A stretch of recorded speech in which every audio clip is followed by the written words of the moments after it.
like everything else, or like many other, health related issues, nutrition plays a role. So nutrition definitely plays a role as it pertains to eye health and, preventing eye, diseases such as macular degeneration and things of that sort. So there's many different vitamins and minerals that are very, very important. And one thing that I want to talk about in specific is healthy fats, or omega-3 fatty acids. And salmon is very, very rich in omega-3 fatty acids. And omega-3 fatty acids, they're very difficult to find naturally in foods. They're found mostly in fish. You can find them in flax seeds and chia seeds and even some sesame seeds, but in rich amounts and high amounts, they're really found in fish. So people who don't have fish in their diet may want to look to take some supplements.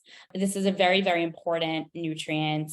It helps ward off many eye diseases. It helps treat dry eye syndrome. So people with dry eyes can, sometimes feel relief when they're taking omega-3 fatty acid supplements, or if they have high amounts of omega-3 fatty acids in their diet. And a lot of studies show that consuming omega-3 fatty acids, whether it be supplement form, food form, it can really help reduce developing macular degeneration and glaucoma, which are two eye diseases that sometimes come with aging also, and things that we want to make sure that we prevent. So omega-3 fatty acids, definitely one thing to look at. And that's, very, very important to look at as it pertains to eye health. We also have things like beta carotene, which are found in sweet potatoes and carrots. These are also very, very helpful. High vitamin A, these are very, very helpful to also help, keep eye health at optimum levels, and just making sure that we are staying as healthy as possible in terms of eye health. Those are really the two things that I wanted to talk about. There are some other vitamins and minerals that, are really, really helpful as well. Leafy green vegetables are also very, very rich in vitamins and minerals that can help prevent different eye diseases. So also very, very important food to make sure that we have in our diet, but definitely, assess your diet, see if you are getting enough omega-3 fatty acid, because omega-3 fatty acids are going to be very, very important. So if you feel like you're not getting enough, maybe add some more to your diet. If you are somebody who doesn't eat enough fish, specifically fattier fishes like salmon, mackerel, cod, things of that sort, then maybe talk to your doctor about taking a supplement as well.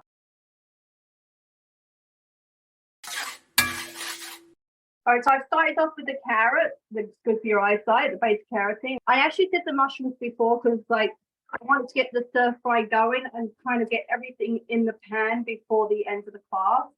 So I pre-did the mushrooms, and I actually blanched my carrots just for a minute. And let me get these in the pan, then I'm going to go over some of the ingredients I have.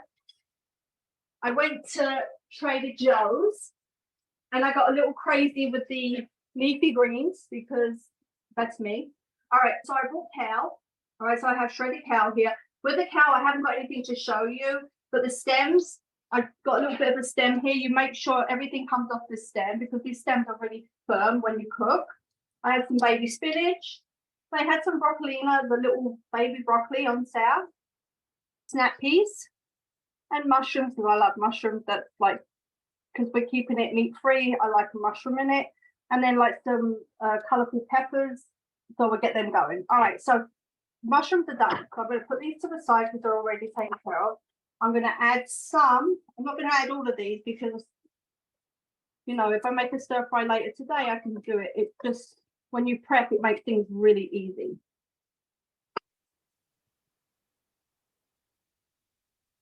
Okay, so I've got some red and yellow peppers in there. Now I'm going to make a sauce for this stir fry. I'm going to put some orange peppers. They eat the rainbow. We eat the rainbow. Some snap peas. I cut my snap peas up a little bit because they were pretty biggies. And then a little bit of broccolina. Only take a couple of minutes. I could make that probably a little bit smaller. I could make that, but it's okay. Keep that going. All right, while that's cooking, I'm going to make the sauce and then I'll go back and throw the leafy greens in it. All right, for the sauce, this is what we have. 2 to 3 tablespoons of sriracha. I would keep it 2 because sriracha is a little bit spicy. Right, I'm just going to do 2.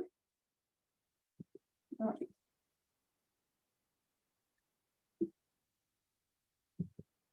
Then it's 3 tablespoons of soy sauce.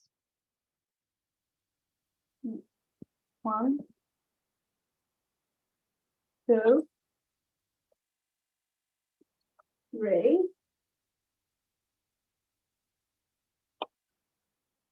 And then I've got 3 spoons of honey. I'm going to cut it down to 2. Nice to have, but and this is honey from the farm.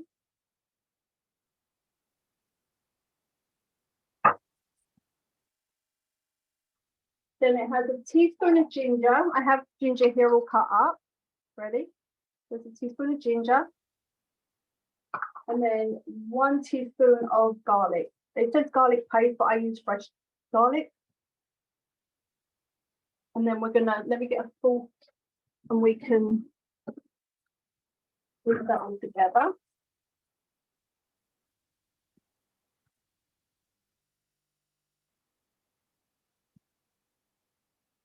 And then I'm gonna just put a few spring onions in the top. And now it's just salt. Now I added a little bit of the sauce to the pan after the cow was done. So I'm going to throw in the cow.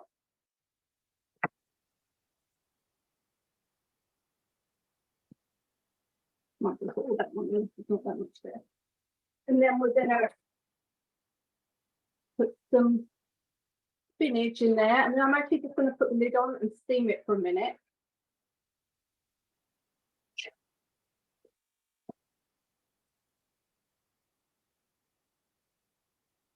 I'm going to steam it just for like a second so that can get all together, like we stir fry the veggies.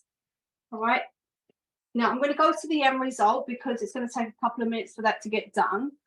All right. So this is my previous stir fries with the sauce. I actually added some of the sauce to the stir fry when it was in the pan, but I didn't add everything. If you want a little extra sauce, you can have it on the sides. All right. So this week I did sweet potato fries. Okay. I sliced some sweet potatoes and a little bit of olive oil, a little bit of salt, pepper in the oven at 375 for about 12 minutes. You should turn halfway through. I put it on like the pan, but this is air fried.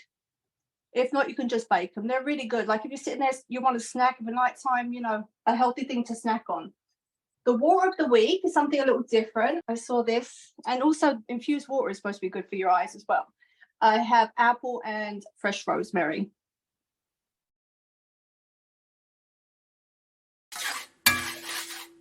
So today I'm going to be making a crispy skin salmon. So it's really, really simple. You guys can also do this however you like. I like mine a little bit less well done. So the first thing you want to do is you want to pat dry your piece of salmon very, very well. And you want to make sure that the skin is on. So I put some oil in a pan, which got a little bit hot now because, which I didn't want to happen. But now that it's smoking a little bit, I turned it off.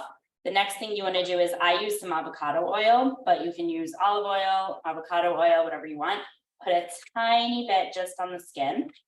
You can put some salt and pepper if you want on the skin.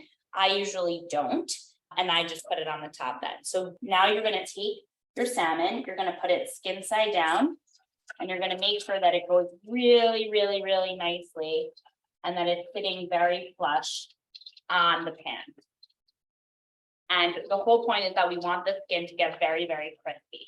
So now what I do is I usually take my whatever, seasonings I want. So I put a little bit of salt at the top, and then I put a little bit of pepper at the top.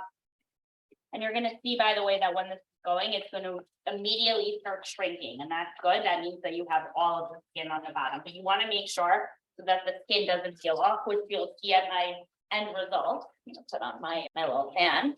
You do want to make sure that it is flushed down and that there's no sides sticking up. And the last ingredient that I put is I put a little bit of ground mustard. I think it gives a really, really nice flavor. I love the flavor of mustard, the salmon. So there's a little bit of ground mustard. I finished this up, so you don't have to put too much. So I'll show you what it looks like cooking. So it's cooking really nicely. You're already see immediately the sides start kind of turning that orange, like that cooked orange color. You want to keep it skin down for about 6 to 7 minutes because you really want that skin to get very, very crispy. Something else to mention is once it's on the pan and it's all of the skin is flushed down, we want to lower the stove a bit. We don't want to keep it on a medium high. We want to make sure that it's a little bit lower so that it's not just going to burn. We want to make sure that the whole salmon is going to cook through. You want to keep it on 6 minutes. And then what you're going to do is you're going to turn it to each side for a few minutes. And that really depends on how well done you like the salmon. So I like mine a little bit less well done. So I keep it on the other side for about 2 minutes or so, and it keeps it a little bit more raw or more pink inside. But it really depends. If you like it a little bit more well done, you can keep it a little bit more well done. You can see here, it's starting to look really, really crispy on the side. I will show you my final results. I have here is my salmon. I put a little bit of lemon on top because I happen to love the taste of lemon with salmon. The skin did peel off because it was not 100%. I probably did it very, very quickly. So you do want to make sure you're not doing it too quickly, but the skin here, but you can see it's very, very crispy. The reason I kept the skin on is because the skin actually has a lot of that healthy fat. So you can take it off. If you don't like the skin, that's fine. You can take it off, but a lot of those really, really good healthy fats are in the skin. And it's important to know that. So people, as opposed to poultry and things like that, where we want to take the skin off because it's not healthy, the skin on the salmon actually is healthy for us and has a lot of those good nutrients. So I like to keep it in. So this is it. It's a really, really simple recipe, really delicious and super, super easy to make as long as that we're making sure we're properly following the method to keep the skin crispy. So this is what it looks like. It's really nice and crispy. I'm going to touch it to show you. It's really, really nice and crispy. And that one came out perfect.